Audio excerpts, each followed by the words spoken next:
Sebelum kita bahas topik kita pada hari ini ya, lebih enak dengan ditemani kopi. Karena biasanya kalau kita minum kopi, insya Allah pikiran kita lebih fresh seperti itu. Minum dulu ya, bismillahirrahmanirrahim. Alhamdulillah. Oke, jadi hari ini kita akan sama-sama membahas. Kita kan tahu, biasanya kalau kita melihat bagaimana pemain sepak bola, terutama di Eropa, itu bagaimana mereka hidupnya glamor ya. Mereka punya mobil mewah, mereka punya outfit yang luar biasa kece. Jadi kita sekilas kita tidak pernah tahu bagaimana latar belakang atau mereka dulunya seperti apa.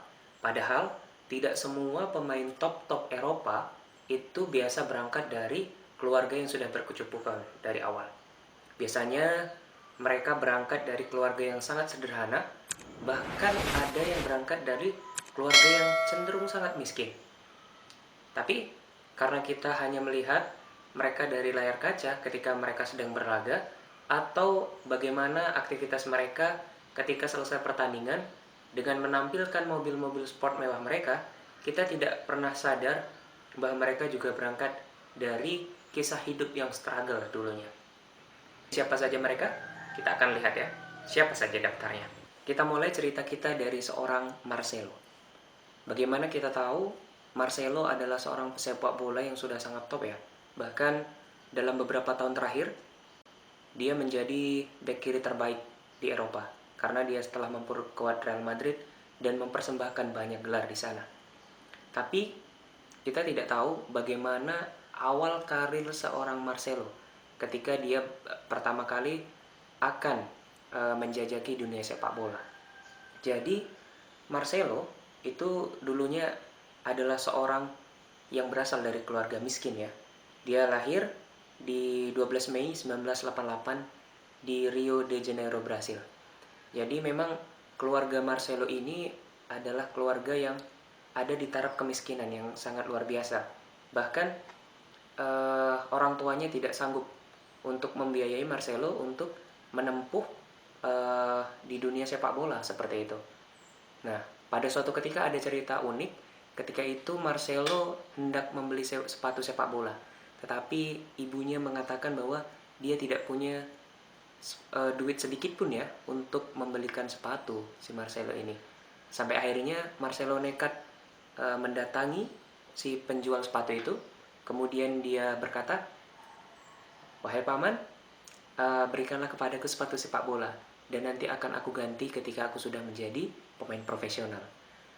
Nah, si penjual ini tertawa ya, kemudian memberikan, "Oke Marcelo, saya kasih kamu, tapi nanti kamu ganti ya ketika kamu sudah menjadi pesepak bola profesional." Jadi itu bagaimana cerita Marcelo dari awal memang keluarganya sangat miskin. Nah, kemudian orang tuanya pun tidak sanggup untuk membiayai ketika Marcelo ini ingin melanjutkan sekolah sepak bola seperti itu. Tapi untungnya ada seorang kakek dari Marcelo, yaitu San Pedro, ini bersedia untuk membiayai bagaimana Marcelo ini sekolah sepak bolanya. Nah, jadi semuanya dibiayai oleh kakeknya. Kakeknya itulah yang paling berjasa di karir Marcelo. Bahkan Marcelo sendiri juga pernah mengatakan bahwa kakeknya memang adalah orang yang sangat berjasa di karir sepak bolanya. Jadi San Pedro ini selalu mensupport dari apa yang dilakukan Marcelo ini, karena dia tahu bagaimana bakat dari seorang Marcelo. Nah, singkat cerita, karena dukungan penuh oleh kakeknya ini, Marcelo mengawal karirnya tidak di sepak bola dulu, teman-teman. Jadi Marcelo itu awalnya dia memulai karirnya di futsal. Nah, kemudian sampai usia 13 tahun, Marcelo ini baru kemudian bergabung dengan salah satu klub di Brasil, namanya adalah Fluminense. Nah, kemudian di Fluminense 3 tahun di junior, kemudian dia dipromosikan ke senior Fluminense. Hingga pada akhirnya Marcelo pun dipinang oleh Real Madrid ya, klub terbesar di Spanyol pada tahun 2007. Nah, jadi ini adalah kebahagiaan yang terbesar dari seorang Marcelo Dari yang sebelumnya dia tidak punya apa-apa, beli sepatu pun dia tidak bisa, namun pada akhirnya ada klub sebesar Real Madrid yang tertarik padanya. Hingga akhirnya pada tahun 2007, Marcelo itu resmi menjadi pemain Real Madrid. Nah, akan tetapi karirnya tidak langsung mulus di Real Madrid. Kenapa? Karena dia harus bersaing dengan bek yang sangat kuat, yaitu Roberto Carlos. Tapi dia tidak pantang menyerah. Bahkan dia pun tidak sudi untuk dipinjamkan. Karena menurutnya, kalau dia sudah dipinjamkan dari Real Madrid, dia tidak akan pernah ada kesempatan lagi untuk memperkuat Real Madrid. Dan akhirnya itu pun terbukti. Akhirnya dia mampu menunjukkan kualitasnya setelah Roberto Carlos mengalami penurunan performa. Akhirnya Marcelo pun menjadi bek kiri andalan Real Madrid. Hingga akhirnya dia pun mempersembahkan gelar yang sangat bergelimang bagi Real Madrid. Yaitu sampai detik ini Marcelo telah meraih 4 Liga Champions. Kemudian dia telah mendapatkan beberapa trofi La Liga, kemudian Copa del Rey, kemudian 3 piala Super Eropa, dan tentunya 4 piala dunia antar klub. Itu adalah raihan yang sangat prestisius bagi seorang Marcelo yang dulunya bukan apa-apa, tapi akhirnya dia menjadi bek kiri andalan Real Madrid. Akan tetapi Marcelo pernah mengalami kejadian yang luar biasa mematahkan hatinya, lebih tepatnya pada tahun 2014. Karena pada saat itu sang kakek San Pedro yang sudah mensupport dia dari awal dia belajar sepak bola itu harus pergi meninggalkan dirinya untuk selamanya. Jadi pada tahun 2014 kakeknya meninggal dunia. Jadi setelah itu banyak sekali ketika dia mencetak gol-gol, dia mendedikasikannya untuk sang kakek San Pedro. Nah, jadi itu bagaimana cerita yang awal dari kisah Marcelo yang dulunya sampai kesusahan untuk membeli sepatu sepak bola saja. Sekarang jangankan membeli sepatu sepak bola ya teman-teman, dia bahkan bisa membeli toko sepatu sepak bolanya.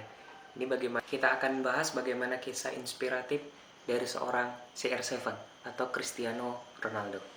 Jadi bagaimana orang tidak tahu ya, bagaimana orang yang sudah punya prestasi yang sangat luar biasa, yaitu dalam diri seorang Cristiano Ronaldo. Bagaimana dia menjadi top skor sepanjang masa Real Madrid, top skor sepanjang masa timnas Portugal, dan top skor di timnas yang mematahkan rekor Ali Daei ya dari Iran. Bagaimana dia sekarang sudah mencetak 111 gol, dan bagaimana dia menjadi orang dengan pengikut terbanyak di Instagram. Nah, tapi siapa sangka ternyata Cristiano Ronaldo mempunyai kisah masa kecil yang ternyata tidak seberuntung sekarang. Nah, jadi Cristiano Ronaldo dulunya adalah seorang anak yang kehadirannya sebenarnya tidak diharapkan. Karena keluarganya yang miskin, ibunya sempat memikirkan untuk menggugurkan kandungannya.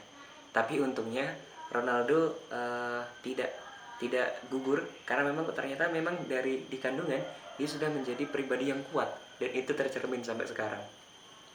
Kemudian lanjut ketika dia sudah menjadi anak-anak, memang dia mempunyai ketertarikan yang tinggi terhadap sepak bola. Nah, bahkan ketika itu gurunya sempat mengatakan, Ronaldo, Cristiano, apa yang kamu bisa dapatkan dari dunia sepak bola? Dan akhirnya Ronaldo marah pun dan melemparnya dengan kursi. Itu bagaimana fanatiknya Ronaldo dengan sepak bola. Kemudian ternyata karirnya di sepak bola tidak selalu berjalan mulus. Ketika dia masih kecil, ternyata dia didiagnosa dia mempunyai kelainan pada jantungnya. Akan tetapi ternyata dia bisa tetap survive, dan ternyata tetap dia mencoba berusaha untuk tetap menggandrungi sepak bola dan menekuninya. Puncaknya, awalnya dia dikenal sepak bola ketika dia bergabung dengan Akademi Sporting Lisbon ya. Di sana dia bergabung dengan klub junior, dan akhirnya singkat cerita dia pun berhasil dengan masuk ke senior Sporting Lisbon. Puncaknya ketika dia dikenal sepak bola adalah ketika Manchester United itu melakukan uji coba dengan tim tersebut. Nah, pada saat itu pelatih legendaris MU Sir Alex Ferguson itu sangat tertarik dengan skill yang dimiliki oleh Ronaldo. Bagaimana si anak muda ini berhasil merepotkan barisan belakang yang diisi oleh pemain-pemain top di Manchester United. Dan akhirnya setelah mengalahkan Arsenal, karena Arsenal sebelumnya juga tertarik mendatangkan Ronaldo, MU pun berhasil menggaitnya. Nah, pada saat itu Ronaldo pengen tetap menggunakan nomor punggung 28. Tetapi Sir Alex, dia dengan PD-nya dia mengatakan bahwa dia harus menggunakan nomor punggung 7. Nomor punggung yang sebelumnya dipakai oleh David Beckham, Eric Cantona, dan orang-orang legendaris di MU. Karena Sir Alex Ferguson percaya bagaimana kapasitas Ronaldo, dan dia yakin dengan nomor itu nantinya dia akan dikenal oleh dunia. Dan benar saja, dengan nomor punggung 7, perlahan-lahan Ronaldo di MU menjadi sosok yang luar biasa. Puncaknya adalah ketika di tahun 2008 dia berhasil menyabet Ballon d'Or pertamanya setelah dia berhasil mengantarkan MU menjadi jawara di Liga Champions mengandalkan Chelsea dan juga menjadi jawara di Liga Primer. Tapi sayang, kebersamaan Sir Alex dengan Ronaldo harus berpisah ya, setelah Ronaldo resmi digait oleh Real Madrid. Jadi digait Real Madrid pada tahun 2009, Ronaldo memecahkan rekor transfer. Ketika itu Ronaldo digait dengan mahar 90 juta euro, jadi menjadi rekor termahal pada saat itu. Namun sekarang sudah dipecahkan rekor termahal itu oleh Neymar. Pada saat itu bagaimana publik sangat antusias, khususnya para penggemar El Real itu sangat antusias dengan kedatangan Ronaldo. Dan benar saja, bagaimana Ronaldo di Real Madrid sangat sukses dengan mempersembahkan 4 gelar prestisius itu, 4 gelar Liga Champions, kemudian La Liga, Copa del Rey, Piala Dunia antar klub. Dan raihan pribadinya, dia berhasil menambah koleksi 4 Ballon d'Or di lemari pribadinya. Kemudian setelah malang melintang di Real Madrid dan menjadi top skor sepanjang masa di sana, dia pun pindah ke Juventus. Dan tetap saja di sana dia menjadi sosok yang hebat, walaupun relatif singkat di Juventus, dia berhasil mempersembahkan beberapa gelar, dan akhirnya sekarang Ronaldo resmi pindah ke MU lagi. Nah, itulah bagaimana kisah inspiratif dari seorang Ronaldo. Bagaimana dulunya dia adalah seorang anak yang dari golongan orang miskin ya, sampai ibunya sempat untuk menggugurkannya, dan kemudian Ronaldo pun juga didiagnosa dengan kelainan pada jantungnya, tapi dia tetap berusaha. Satu hal yang diingatnya, dia pernah berkata pada ayahnya bahwa dia akan mempunyai rumah sebesar Michael Jackson. Dan ayahnya hanya tersenyum, tertawa mendengar itu. Itu tidak mungkin Cristiano katanya. Tapi sekarang dia berhasil melakukannya, tapi sayangnya ayahnya sudah tidak bisa menyaksikan lagi bagaimana Ronaldo telah menjadi orang yang sukses. Nah, jadi sekarang Ronaldo menjadi atlet dengan bayaran di sosial media, sekali iklan itu yang menjadi paling mahal. Belum juga bagaimana dia mendapatkan bayaran dalam dunia sepak bolanya.